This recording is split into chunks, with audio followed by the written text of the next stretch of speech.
ಮಕ್ಕಳೇ, ವಿದರ್ಭ ದೇಶದ ಅರಸು ಭೀಷ್ಮಕ ಎಂಬವನಿಗೆ 5 ಮಕ್ಕಳು.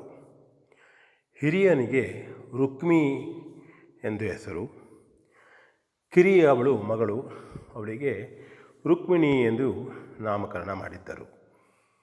ರುಕ್ಮಿಣಿ ತುಂಬ ಸುಂದರಿ, ಬುದ್ಧಿವಂತೆ, ಒಳ್ಳೆಯ ಸಂಸ್ಕಾರದಿಂದ ಬೆಳೆಸಿದ್ರು. ನೋಡಿದರೆ ಯಾರಿಗಾದರೂ ಅವಳ ತೇಜಪೂರ್ಣವಾದಂತಹ ಮುಖ ಕಾಣುತ್ತಿತ್ತು. ಅವಳು ಯಾವಾಗಲೂ ಶ್ರೀಕೃಷ್ಣನನ್ನು ಭಜಿಸುತ್ತಿದ್ದಳು, ಸ್ಮರಿಸುತ್ತಿದ್ದಳು. ಕೃಷ್ಣನಲ್ಲಿ ಚಿಕ್ಕಂದಿನಿಂದಲೇ ಅವಳಿಗೆ ತುಂಬ ಅಪಾರವಾದಂತಹ ಪ್ರೀತಿ, ಪ್ರೇಮ. ಮತ್ತು ಅವಳು ತನಗೆ ವಿವಾಹವಾದರೆ ಕೃಷ್ಣನನ್ನೇ ವಿವಾಹವಾಗಬೇಕು ಎನ್ನತಕ್ಕಂಥ ಆಸೆಯೂ ಕೂಡ ಅವಳಿಗೆ ಇತ್ತು. ಹಾಗಾಗಿ ಅವಳು ಯಾವಾಗಲೂ ಕೃಷ್ಣನ ಕುರಿತೇ ಚಿಂತಿಸುತ್ತಿದ್ದಳು. ಹೇಗೋ ಶ್ರೀಕೃಷ್ಣ ಬುದ್ಧಿವಂತ, ಅದು ಅವನ ಕಿವಿಗೂ ತಲುಪಿತ್ತು.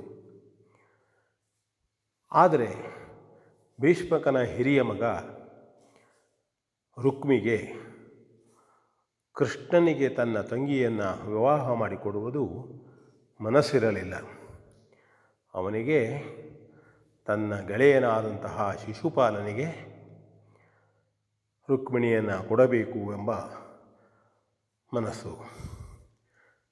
ಭೀಷ್ಮಕನಿಗೆ ಇದು ಮನಸ್ಸಿಲ್ಲವಾದರೂ ಸಹಿತ ರುಕ್ಮಿಯ ಮಾತಿಗೆ ಅವನು ಅಡ್ಡ ಬರುವಂತಿಲ್ಲ, ವಯೋವೃದ್ಧರು. ಹಾಗಾಗಿ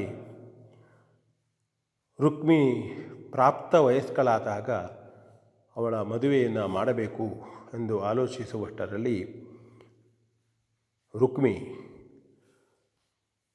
ಶಿಶುಪಾಲನಿಗೆ ಕೊಡುವುದಾಗಿ ನಿರ್ಧರಿಸುತ್ತಾನೆ. ವಿವಾಹದ ಮುಹೂರ್ತವು ನಿರ್ಣಯವಾಗ್ತದೆ. ಆಗ ರುಕ್ಮಿಣಿಗೆ ತುಂಬ ದುಃಖವಾಗ್ತದೆ. ಎಂದಿನಿಂದಲೂ ಕೃಷ್ಣನನ್ನೇ ನೆನಪು ಮಾಡಿಕೊಂಡು ಅವನನ್ನೇ ವರಿಸಬೇಕು ಎಂದು ಆಸೆ ಇಟ್ಟುಕೊಂಡಂತಹ ರುಕ್ಮಿಣಿಗೆ ಈಗ ಏನು ಮಾಡಬೇಕು ಎನ್ನುವ ಚಿಂತೆ. ಅಷ್ಟರಲ್ಲಿ ತನಗೆ ಆಪ್ತರಾದಂತಹ ಒಬ್ಬ ಬ್ರಾಹ್ಮಣರನ್ನು ಕರೆದು ತನ್ನ ಪರಿಸ್ಥಿತಿಯನ್ನು ಮತ್ತು ಕೃಷ್ಣನಲ್ಲಿಯೇ ತಾನು ಅನುರಕ್ತಳಾದ ನನ್ನ ಅವಳು ಚೀಟಿಯ ಮೂಲಕ ಬರೆದು ಕಳಿಸ್ತಾಳೆ.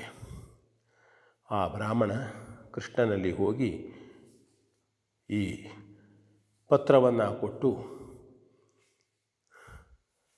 ಚೀಟಿ ಎಂಬ ಅರ್ಥ ಈಗಿಂದು, ಪತ್ರವನ್ನು ಕೊಟ್ಟು ಕೃಷ್ಣನು ಹೇಳಿದಂತಹ ವಿಷಯವನ್ನು ಸಹ ರುಕ್ಮಿಣಿಯಲ್ಲಿ ಬಂದು ಹೇಳಿ ಹೋಗುತ್ತಾನೆ.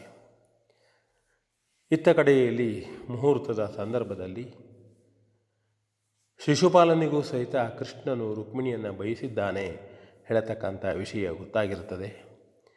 ಹಾಗಾಗಿ ಅವರು ಕೂಡ ಭೀಷ್ಮಕ ಮತ್ತು ಶಿಶುಪಾಲ ಜರಾಸಂಧರನ್ನು ಅನೇಕ ವೀರ ತಮ್ಮ ಗೆಳೆಯರನ್ನು ತಮ್ಮ ಬಲಕ್ಕಾಗಿ ಕರೆಸಿಕೊಂಡಿರ್ತಾರೆ.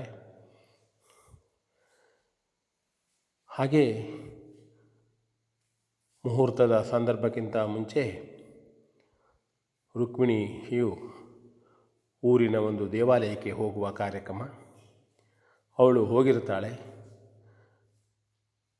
ಅವಳಿಗೆ ಕಾವಲಿಗಾಗಿ ಅನೇಕ ಪಟುಭಟರನ್ನು ಅಣ್ಣನಾದಂತಹ ರುಕ್ಮಿಣಿ ನೇಮಿಸಿರ್ತಾನೆ.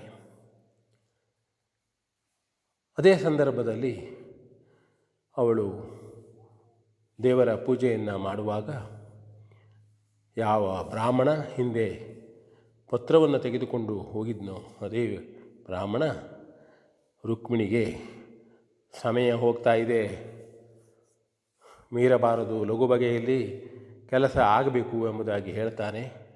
ಅವಳಿಗೆ ಅದು ಅರ್ಥವಾಗ್ತದೆ. ರುಕ್ಮಿಣಿ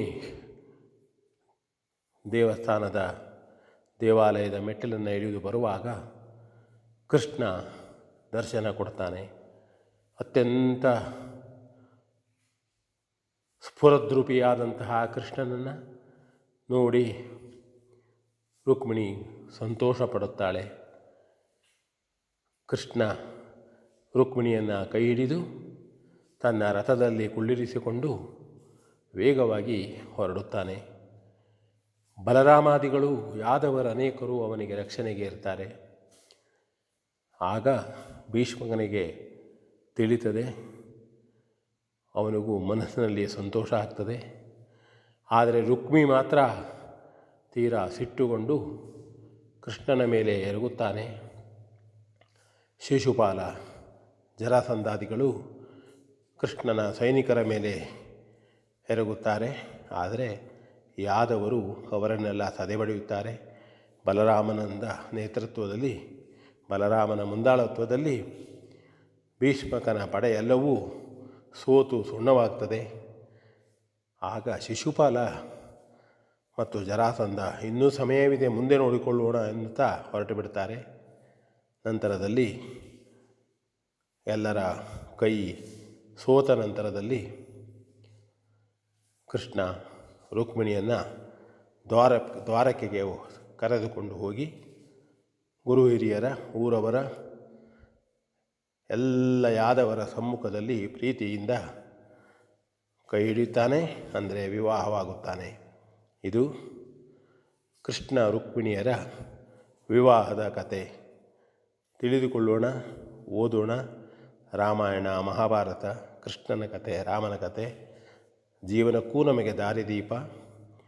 ಒಳ್ಳೆಯ ವಿಚಾರ. V N Bhagwat, Baraballi.